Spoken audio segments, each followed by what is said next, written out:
ప్రతిష్ట ప్రార్థన మందిరం ద్వారా ప్రసారమయ్యే వాక్య ప్రత్యక్షత కార్యక్రమానికి మిమ్మలను ప్రేమతో ఆహ్వానిస్తున్నాం.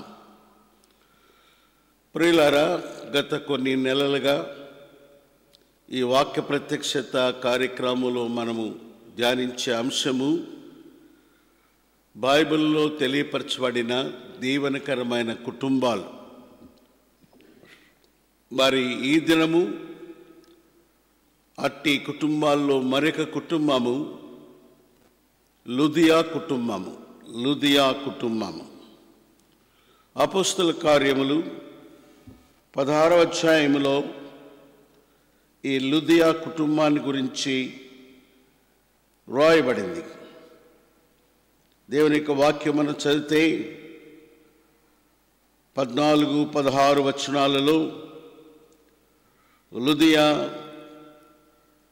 మరి దైవభక్తి గల స్త్రీ అని వాక్యం చెప్తుంది. మరి 15వ వచనంలో ఆమె ఇంటి వారిని బాప్తిసం పొందిరి.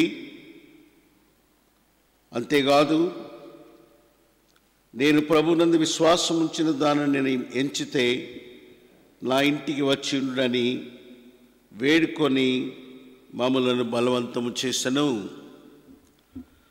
మరి లుదియా ఎవరు?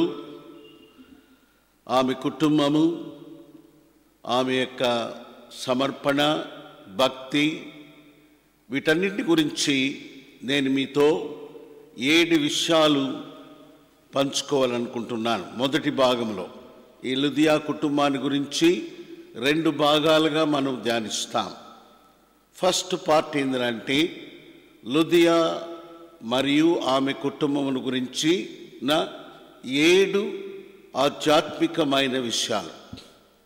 దాని ముందు ఉపోద్ఘాతంగా మరి 16వ అధ్యాయము అపోస్తల కార్యం అనేది చాలా ప్రాముఖ్యమైనటువంటి అధ్యాయం. ఎందుకంటే మరి సువార్త మొట్టమొదటిసారి పౌలు తనతో కూడా ఉన్న సువార్త బృందము ద్వారా ఆసియా ఖండములో నుండి ఐరోపా ఖండములోనికి మరి తీసుకొని పోబడుతుంది. దాని కొరకై ప్రభువైన దేవుడు ఒక బృందమును, ఒక టీమును సిద్ధపరిచాడు. సువార్త బృందము. వారిలో పౌలు, శీల, తిమోతి, లూకా ఈ 4 ఉన్నారు. ఈ 4 మరి వారి యొక్క సువార్త ప్రయాణము, 2వ ప్రయాణంలో త్రోయ అనే స్థలానికి చేరారు. త్రోయ అనేది ఒక ఓడరేవు. ఆసియా నుండి ఐరోపాకి ఎవరు వెళ్ళాలన్నా మరి ఓడ మార్గము, సముద్ర మార్గము ద్వారానే వెళ్ళాలి. ఓడ ప్రయాణం మాత్రమే ఆ దినాల్లో ఉండేది. కాబట్టి త్రోయకు వారు చేరుకున్నారు. ఈ మాట 16వ అధ్యాయములో 8వ వచనంలో మనం చదువుతాం. త్రోయకు వచ్చిరి అని. ఆ రాత్రి వారు అక్కడ ఉండగా అపోస్తలుడైన పౌలుకు దర్శనము కలిగింది. ఆ దర్శన ప్రకారము దేవుడు వారిని మరి మాసిదోనియా దేశమునకు సువార్త ప్రకటించేదానికి పంపుచున్నాడనేటువంటి నిర్ణయానికి వాళ్ళు వచ్చారు. 10వ వచనంలో మనం చూస్తే, ఆ దర్శనము కలిగినప్పుడు వారికి, అనగా మాసిదోనియా దేశస్థులకు సువార్త ప్రకటించుటకు దేవుడు మమ్మను పిలిచున్నాడని మేము నిశ్చయించుకొని వెంటనే మాసిదోనియా దేశమునకు వెళ్ళుటకు ప్రయత్నము చేస్తమే. మాసిదోనియా దేశం అనేది ఐరోపా ఖండములో ఉన్నటువంటి దేశం. ఇంతవరకు ఐరోపా ఖండానికి సువార్త చేరలేదు. కనుక దేవుడు తన అనాది సంకల్పము చొప్పున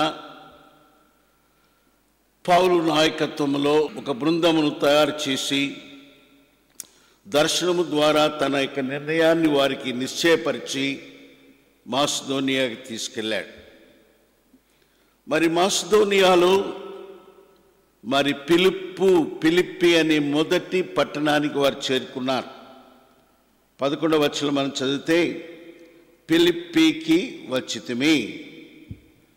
ఈ ఫిలిప్పి పట్టణంలో లుదియా అనే స్త్రీ ఉంది. ఆ వాక్యములు మనం చూస్తే, లుదియా అను స్త్రీ భక్తి గల స్త్రీ. 14వ వచనంలో లుదియా అను భక్తి గల స్త్రీ అక్కడ ఉంది. ఈమె వృత్తి వ్యాపారము. ఈమె ఊదా రంగు పొడిని అమ్ము స్త్రీ. 14వ వచనంలో మరి ఈమెకు కుటుంబం ఉంది, ఈమెకి ఇల్లు ఉంది. దేవుని వాక్యం చెప్తుంది 15వ వచనంలో, ఆమెయు ఆమె ఇంటివారును. అంతే, ఇంకా ఇంటివారిలో ఎవరున్నారు? మరి ఆమె భర్త, బిడ్డలు, కుటుంబాన్ని గురించిన ప్రస్తావనే లేదు. ఆమెకు ఒక ఇల్లు ఉంది, ఆమెకు వ్యాపారం ఉంది. మరి ఆమె వ్యాపారం చేసుకున్నప్పటికీ ఆమె భక్తి కలిగిన స్త్రీ అని దేవుని వాక్యం చెప్పబడుతుంది. ఈమె యూదా మతస్థురాలు అని మనకి ఎటు తెలుసు అంటే, 13వ వచనంలో, విశ్రాంతి దినమున నదీ తీరమున ప్రార్థన జరుగుననుకొని అక్కడకు కూడి వచ్చిన వారితో ఆమె కూడా చేరింది. విశ్రాంతి దినమున ప్రార్థనకు చేరేవారు యూదులు కనుక ఫిలిప్పి పట్టణంలో యూదులు ఉన్నారు. అయితే యూదులు వారు చెదిరిపోయిన స్థలాలలో మరి వారు సమాజ మందిరాలను ఏర్పాటు చేసుకున్నారు. అయితే ఫిలిప్పి పట్టణంలో సమాజ మందిరము లేదు గనుక నదీ తీరమున వారు విశ్రాంతి దినాన ప్రార్థనలు చేరొస్తున్నారు. మరి మొట్టమొదటిది ఇక్కడ మనం చూస్తున్నాం, లుదియా యొక్క దైవభక్తిలో మొట్టమొదటిది తను వ్యాపారస్తురాలైనప్పటికీ ప్రార్థనా గడియకు సమయమునకు ప్రార్థించు స్థలానికి వెళ్ళి కూర్చుంది. ప్రియులారా, ఇది తన కుటుంబ జీవితానికి, తన జీవితానికి ఆశీర్వాదాలకు నాందిది కనుక ప్రతి వ్యక్తి తన జీవితంలో తన కుటుంబము దీవించబడాలంటే ప్రార్థన చాలా అవసరం. కనుక ప్రార్థన అనేది వ్యక్తిగతమైందిగా ఉంటుంది, కుటుంబముతో ప్రార్థన ఉంటుంది, అలాగే సమాజముతో కలిసి ప్రార్థించాల. ఈ దినాల్లో సంఘ ప్రార్థన అపోస్తల కార్యం 2:42లో మరి తెలియపరచబడిన 4 లంగర్ లాంటి విషయాలలో ఒకటి ప్రార్థన. కనుక మామూలుగా ప్రార్థన చేసుకోవటమే కాదు, సంఘముతో కలిసి ప్రార్థన చేయాల. సంఘము ప్రార్థన సమయమును ప్రకటించినప్పుడు ప్రకటించబడిన సమయానికి వెళ్ళి సంఘముతో కలిసి ప్రార్థించాల. మరి ఇది పోయినసారి కూడా మనం చూచాం. మరి మార్కు తల్లి అయిన మరియ మరి సంఘముతో అత్యాసక్తితో ప్రార్థించుచున్నట్టుగా మనం చూడగలం. అపోస్తల కార్యములు 12:12లో మరి మరియ ఇంటిలో సంఘము ప్రార్థన చేస్తూ ఉన్నట్టు చూస్తాం. ప్రార్థన సమయం అనేది అపోస్తల కార్యం 3వ అధ్యాయం మరి 1 వచనాల్లో మనం చూస్తే, పేతురు, యోహానులు మరి ప్రార్థన సమయమున 3 గంటలప్పుడు ప్రార్థనా కాలమున వారు ప్రార్థించుటకు మందిరమునకు వెళ్ళినట్టుగా మనం చూస్తాం.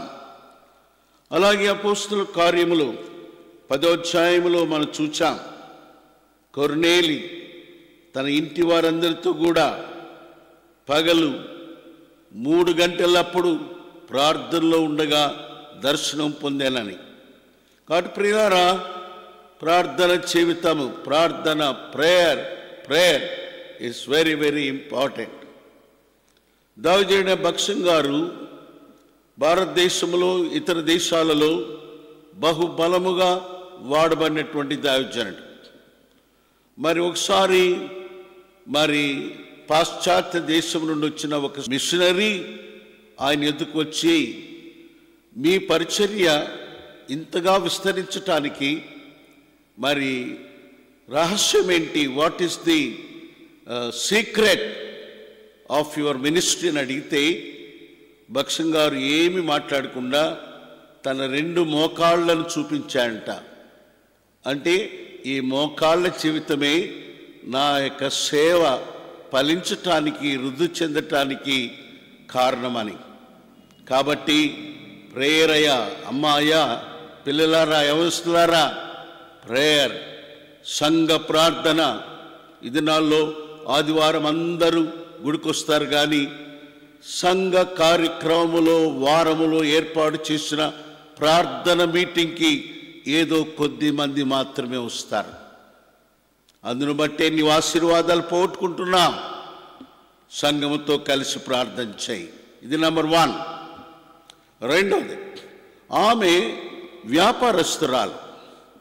వ్యాపారస్తులు చాలా పని కలిగి ఉంటారు. ఎందుకంటే కొంచెం సమయము మరి వారు పోగొట్టుకున్న వ్యాపారములో లాభాలు ఉండవని భావిస్తారు.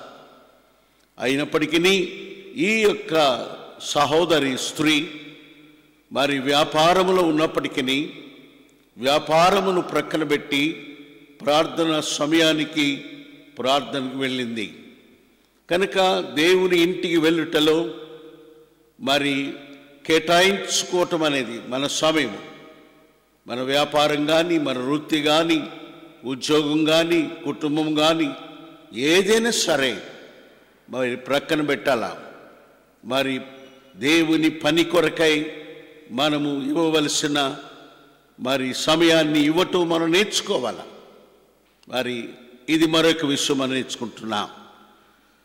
మరి లుదియా నదీ తీరమున కూడి వచ్చిన స్త్రీలతో ప్రార్థనలో ఉండగా పౌలు బృందం, సువార్త బృందం వారి ఎద్దుకు వచ్చారు. వచ్చి పౌలు కూడి వచ్చిన స్త్రీలతో మాట్లాడుచుండెను అని వాక్యములో రాయబడింది. మరి పౌలు వారికి వాక్యం చెప్తున్నాడు. దేవుని వాక్యం చెప్తుంది 14లో, మరి ఆమె పౌలు చెప్పిన మాటల యందు లక్ష్యముంచెను. మరి దాని ముందు మాట రాయబడింది 13వ వచనములో, కూడి వచ్చిన స్త్రీలతో పౌలు మాట్లాడుచుండెను. వాక్యము, మాటలంటే వాక్యము. ఏ వాక్యం అది? ప్రభువైన యేసు క్రీస్తును గురించిన రక్షణ సువార్త వాక్యం. మరి యూదులకు యేసు ప్రభువు సిలువ, పునరుద్ధానము, పాపక్షమాపణ, రక్షణ, ఇవి వారి కొత్త అనుభవాలు, వారికి తెలియవది. కనుక అట్టి యూదులకు యెహోవాను ఎరిగిన వారే కానీ యేసు క్రీస్తు ప్రభువును సిలువేసిన వాళ్ళు. కాబట్టి వారి మధ్యకు వెళ్ళి యేసు క్రీస్తు ప్రభు ఎవరు, ఆయన సిలువ కార్యం ఏంటి, ఆయన పునరుద్ధానం ఏంటి, దాని ద్వారా కలిగిన మరి దీవెన, రక్షణ, పాపక్షమాపణ ఏంటి అని ఆయన చెప్తూ వచ్చాడు. ఇలాగ ఆయన మాట్లాడుచుండగా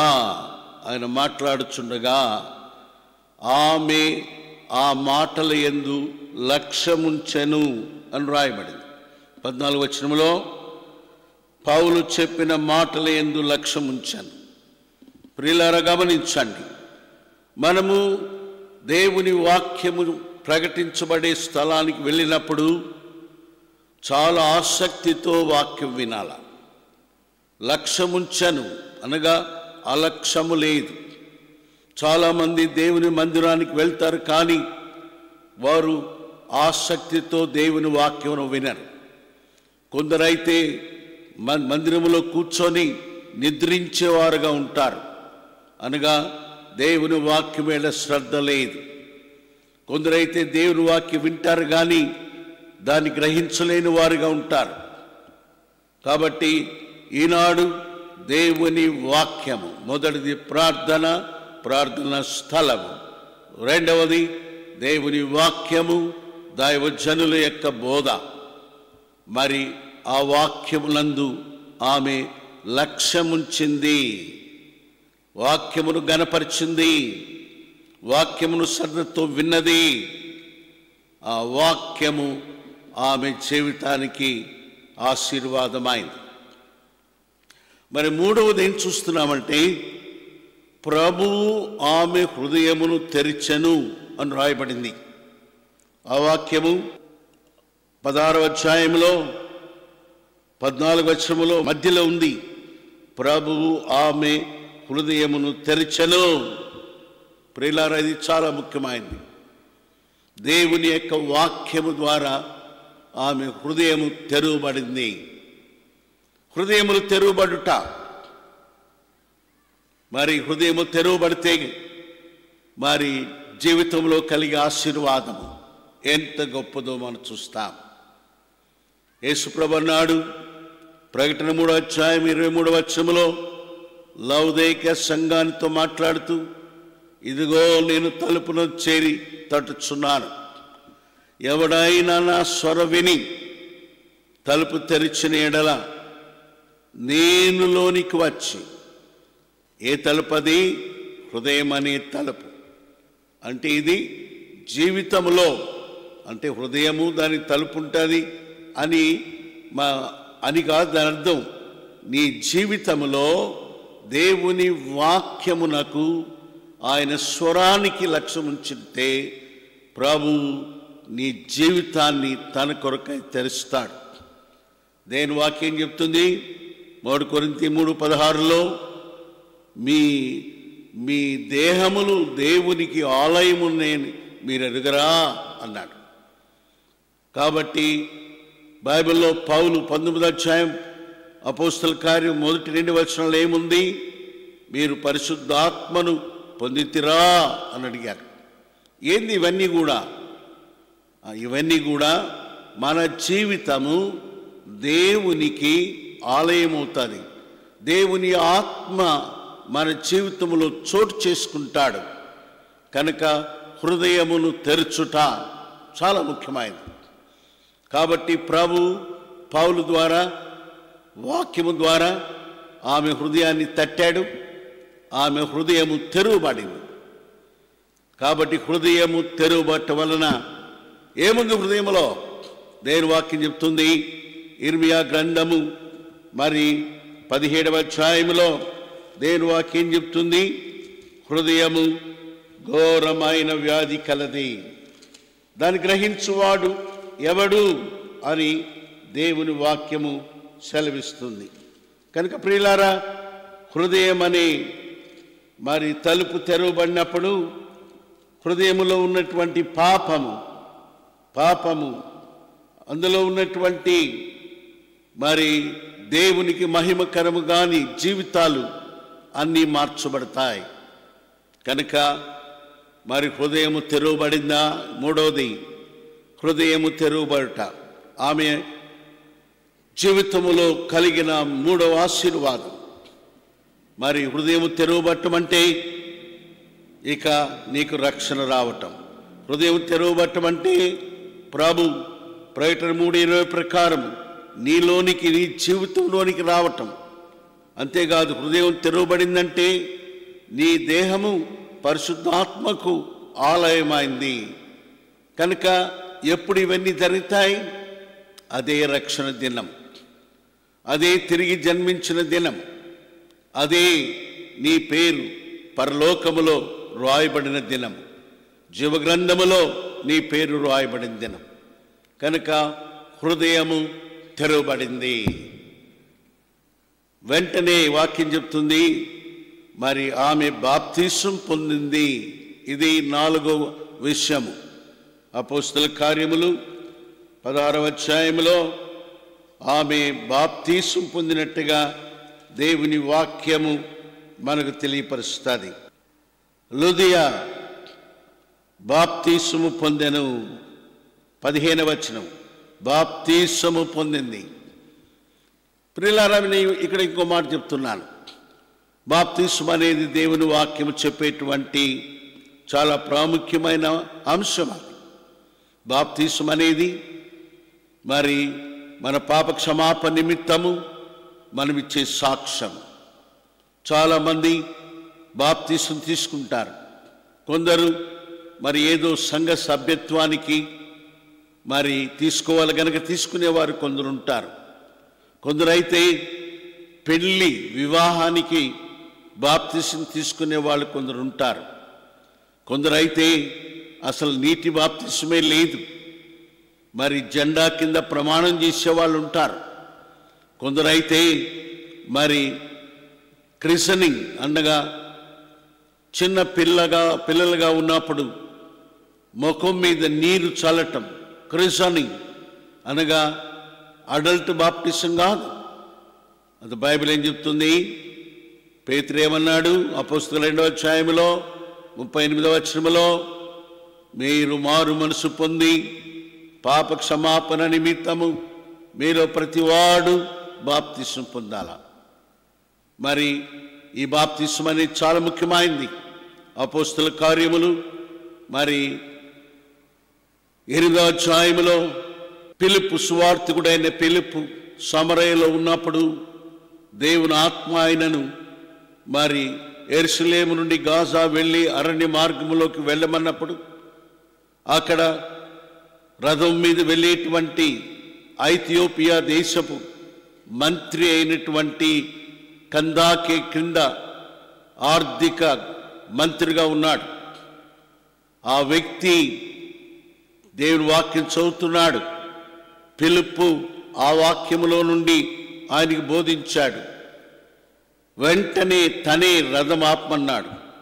నీళ్ళు వచ్చినాయి. ఇవిగో నీళ్ళు అన్నాడు. గమనించండి, ఎవరైతే నీటి బాప్తిసం పొందలేదో, అడల్ట్ బాప్టిజం ఎవరు పొందలేదో ఈ వాక్యానికి లోబడు. ఐథియోపియా దేశం అంటే ఆఫ్రికాలో ఉండేది. యెరూషలేముకు ఆరాధన కొరకు వచ్చాడు. మరి మార్గ మధ్యములో తన దగ్గర తాగేదానికి నీరుండవా? ఉంటాయి. మరి బాటిల్లో ఉన్న నీళ్లు తీసి ఇగో నీళ్లు నా ముఖం మీద చల్లు అన్నాడా? లేదు. ఇద్దరు దిగారు, రథము దిగారు, నీటిలోకి వెళ్ళారు. సువార్తికుడైన ఫిలిప్పు ఆ యొక్క వ్యక్తికి బాప్తిసం ఇచ్చాడు కనుక చాలా ప్రాముఖ్యమైనది. ఇక్కడ ఇంకో మాట చెప్తాను. కొంతమంది బాప్తిసం తీసుకుంటారు కానీ మారు మనసు పాప క్షమాపణ లేకుండా తీసుకునే వాళ్ళు ఉంటారు. ప్రియులారా, బాప్తిసం అంటే ఏంటంటే ఆంతర్యములో పరిశుద్ధాత్మ జరిగించిన కార్యమునకు బాహ్యముగా ఇచ్చే సాక్ష్యమే బాప్తిసం. The outward expression for the inward holy spirit work. It's a testimony. అది సాక్ష్యం. కాబట్టి నాలుగోది, మొదటిది ప్రార్థన, రెండోది వాక్యము, మూడోది హృదయము తెరవబోట, నాలుగోది బాప్తిసం. ఐదవది, ఆమె తనలో జరిగిన కార్యమును తన ఇంటి వారితో కూడా తను పంచుకున్నట్టుగా మనం చూస్తాం. ప్రియులారా, గమనించండి, ప్రార్థన సమయానికి స్థలానికి తను వెళ్ళినట్టే ఉంది. తర్వాత తన ఇంటి వారి గురించి రాయబడింది.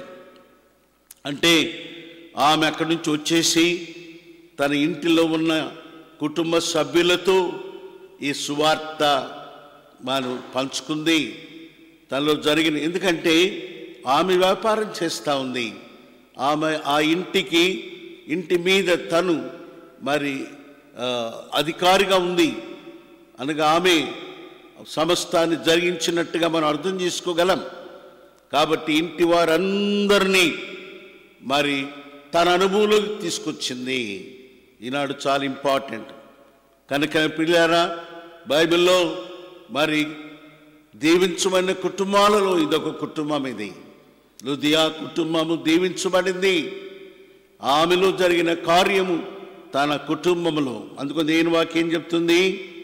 15వ వచనములో, ఆమెయు ఆమె ఇంటి వారును బాప్తిసం పొందిరి.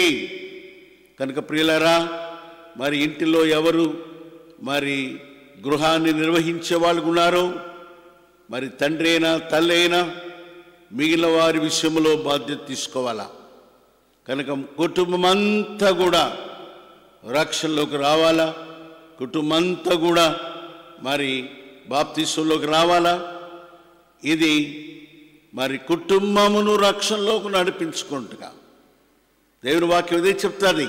అపోస్తల కార్యం 16:31 మరి పేతురు చెప్పాడు కదా చెరసాల నాయకునికి, నీవు నీ ఇంటి వారు రక్షణ పొందాలా, నీవు నీ ఇంటివారు. జక్కయ్య కుటుంబంతో ప్రభు అన్నాడు, నేడు ఈ ఇంటికి రక్షణ వచ్చింది. Can you say brother are sister that all the members of your family are born again, saved? నీ ఇంట్లో ఉన్న వారందరూ రక్షించబడినాడని ఖచ్చితంగా చెప్పగలవా? నీవు, నీ భార్య, నీ కుమారులు, నీ కుమార్తెలు.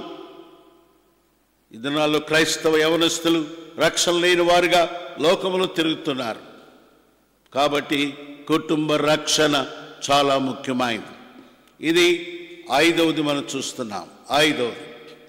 6వది ఆమన్నది మరి 13వ వచనములో ఆ యొక్క సువార్థికులు అనేక దినాలు ఆ ఊర్లో ఉన్నారు.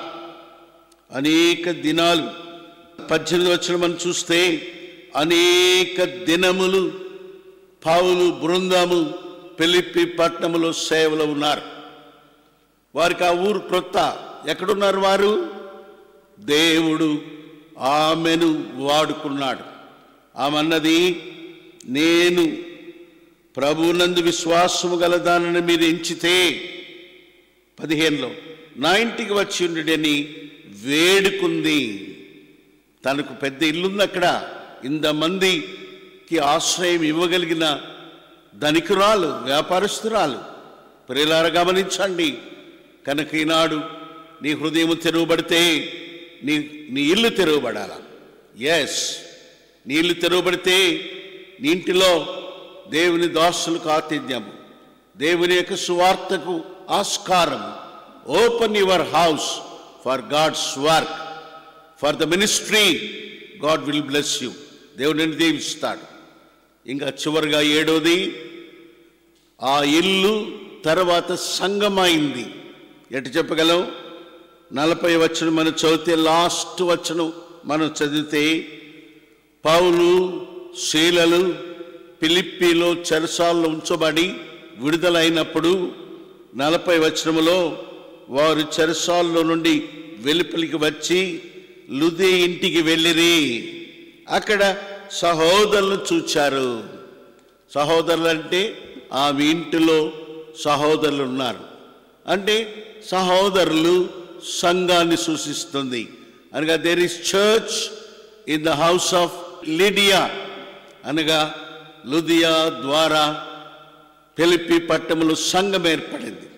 ప్రియులారా, ఇక్కడ ఒక విషయం చెప్తున్నాను. ఐరోపా ఖండములో మొట్టమొదట సువార్త ప్రకటించబడింది ఫిలిప్పి పట్టణంలో. ఐరోపా ఖండములో మొట్టమొదట రక్షించబడినటువంటి వ్యక్తి, ఫస్ట్ సోల్ సేవ్, లుదియా. ఐరోపా ఖండములో మొట్టమొదటి సంఘం ఏర్పడింది ఫిలిప్పి పట్టణంలో. కనుక ప్రియులారా, ఈ 7 విషయాలు మరి ఈ దినము లుదియా గురించి, ఆమె కుటుంబాన్ని గురించి, దీవించబడిన కుటుంబంగా 7 విషయాలు లుదియా మొదటి భాగంలో నేర్చుకున్నాం. రాబోయే వారములో 2వ భాగాన్ని మనం నేర్చుకుంటాం. ప్రార్థన. ప్రేగల తండ్రి, మీకు స్తోత్రాలు. మరి దీవించబడిన కుటుంబాల్లో లుదియా కుటుంబాన్ని మేము చూచాం దేవా. మరి 7 విషయాలు మేము చూచాం. ఈనాడు ప్రతి కుటుంబము మరి 7 విషయాల్లో అనుభవపూర్వకంగా ఉండాలని మరి ప్రార్థన చేస్తున్నా. దేవా, ఈ యొక్క వాక్యం హృదయంలో ఫలింపచేయండి. వారికి మేలు దీవెన కలిగించండి. ఫిలిప్పి పట్టణములో లుదియా కుటుంబం వలె మరి విన్నవారు ఏ ఊర్లో ఉన్నారో ఆ ఊర్లో దేవా మీ కొరకైన సాక్షులుగా వారి గృహాలు తెరువమని యేసు ప్రభు నామములో ప్రార్థిస్తున్నాను తండ్రి. ఆమెన్. ఆమెన్.